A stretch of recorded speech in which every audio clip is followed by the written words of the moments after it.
பார்த்துக்கிறேன். சுவாமிநாதன், நீங்கள் எப்படி பார்க்குறீங்க? முதல்ல இந்த சுற்றுலா திரு சிபிஎம் அவங்களோட விஷயங்கள் பேசிட்டோன்னா ராமதாஸ் அவருடைய கருத்தை கேட்டலாம். எஸ், நீங்கள் எப்படி பார்க்குறீங்க இப்போ நடந்துட்டு இருக்க நகர்வுகளை?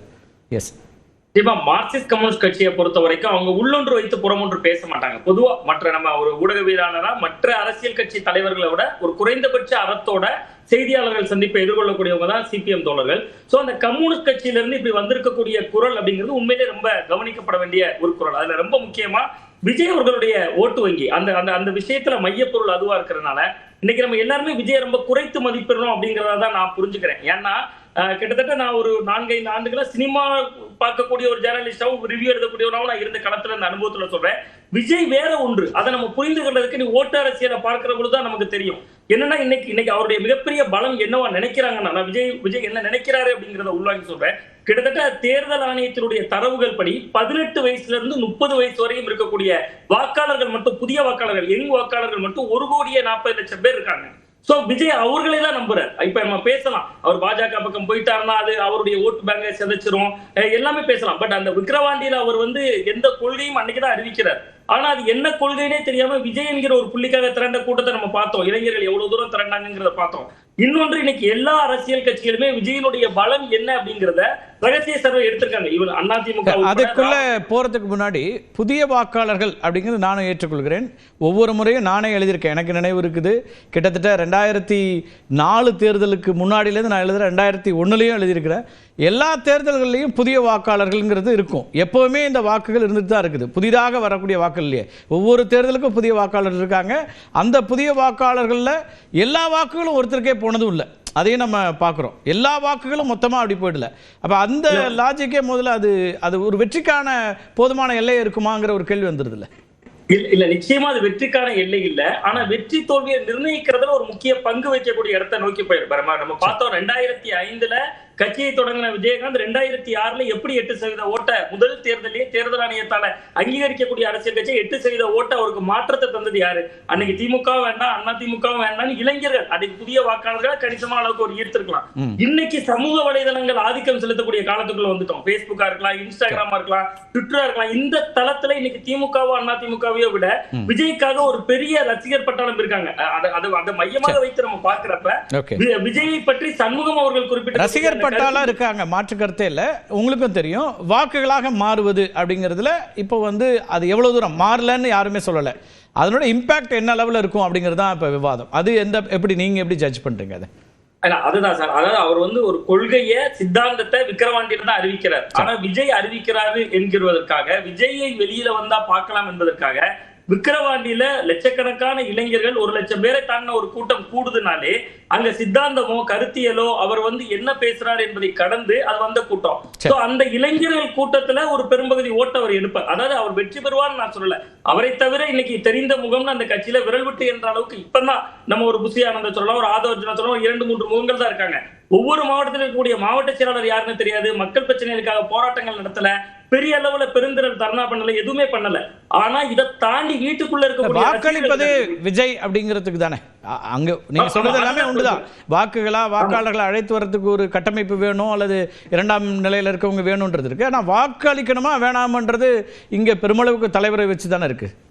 ஆமா, அதான் விஜய் அவர்களுக்கு இருக்கக்கூடிய அந்த மாசுனால வீட்டுக்குள்ள இருக்கக்கூடிய பெண்கள், ரொம்ப குறிப்பா அந்த இளம் பெண்கள், அந்த அவருடைய ஃபேன் பேஸ்ல இருக்கக்கூடியவர்கள் ஒரு பெருவாரியான வாக்களிப்பாங்க. இதையெல்லாம் சர்வே பண்ணிதான் சமூகம் அவர்கள் இதை பேசுறாரு அப்படின்னு நான் உள்வாங்கிக்கிறேன். ஏன்னா இடதுசாரிகளுக்கே இன்னைக்கு இளைஞர்கள் அமைப்பு இருக்கு.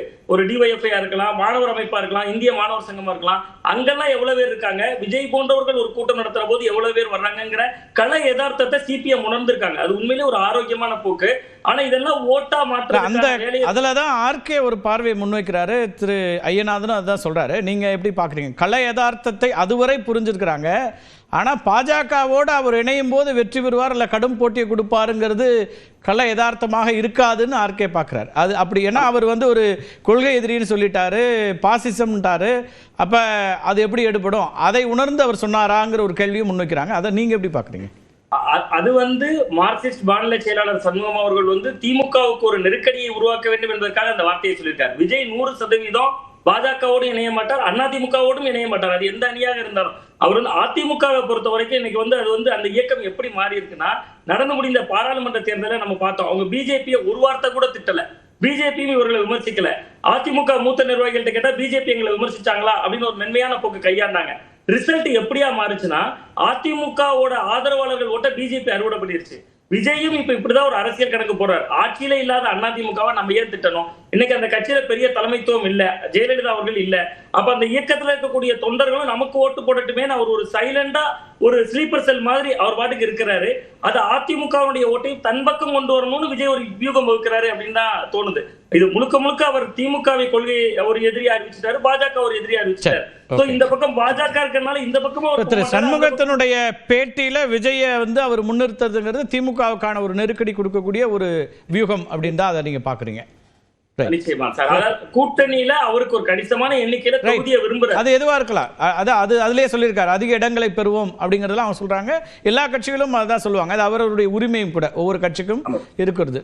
ரைட். நிச்சயமா இதுக்கு முன்னாடி இருந்த மாநில செயலாளர் பாலகிருஷ்ணன் அவர்கள் இதற்கு விட அதிகமா போய் அறிவிக்கப்படாத எமர்ஜென்சி வந்துருச்சான்னு கேட்ட காலம்லாம் இருந்துச்சு. அப்ப திமுக மீது அவர்களுக்கு தொடர்ச்சியான விமர்சனம் இருக்கு. அதை தேர்தல் நெருக்கத்துல இன்னும் வீரியமா வெளிப்படுத்துறாங்க. Okay, right. முதல் கட்ட கருத்தை எடுத்துக்கிறேன். திரு வில்சன், அதிமுக குறித்தும் சில விமர்சனங்களை, பார்வைகளை முன் வச்சாரு. விஜய் அந்த வாக்குகளையும் இழுக்கிறார் அப்படின்னார். அந்த பார்வையோடு சேர்த்து உங்களுடைய முதல்கட்ட பார்வை. அவர் என்ன சொல்றாருன்னா, அதிமுகவை அவர் விமர்சிக்காததன் மூலமா அந்த தொண்டர்களுடைய வாக்கையும் பெறுவது அவருடைய திட்டமா இருக்கு, வியூகமா இருக்குங்கிற மாதிரி ஒரு இடத்தையும் கொண்டு வராரு.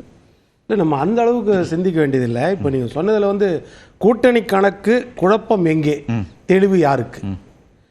இப்போ நம்ம முதலமைச்சர் ஸ்டாலின் அவர்கள் பேசினதுலேருந்து எங்கள் கூட்டணிக்குள்ளே இன்னும் கட்சிகள் வர இருக்கிறதுன்னு சொன்னதுலேருந்து எல்லா பக்கமும் சரிசமமாக கூட்டணி குழப்பங்களும் இருக்குது, தெளிவும் இருக்குது. இதை நம்ம அப்படி தான் எடுத்துக்கணும். ஏன்னா இது வரைக்கும் நம்ம பேசியிருந்தது திமுக கூட்டணி இன்டாக்டாக இருக்குது, பிரச்சனை கிடையாது அப்படின்ற மாதிரி.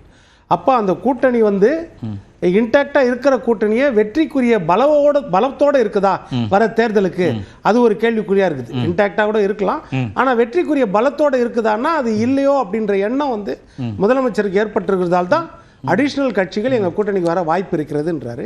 வியூகமா இருக்க கூடாதா? ஆமா, அதிமுகவுக்கு செல்லக்கூடிய கட்சிகள் அல்லது அதிமுக பலம் பெறாம இருக்கணும்னு ஒரு வியூகமா இந்த கட்சிகளுக்கான ஒரு வாய்ப்பை உருவாக்குறார், அப்படி எதிர்பார்க்க முடியாது. இல்ல, அப்படி எக்ஸிஸ்டிங் கட்சி எந்த கட்சியை நம்ம குறிப்பா சொல்ல முடியும் அப்படின்னா, நீங்க இப்ப சிறிய கட்சி வெளியில இருக்கக்கூடிய கட்சிகளை பேசிக்க. இப்ப திரு சீமான் தனித்துன்னு சொல்லிட்டாரு, அவர் கணக்குல இல்ல.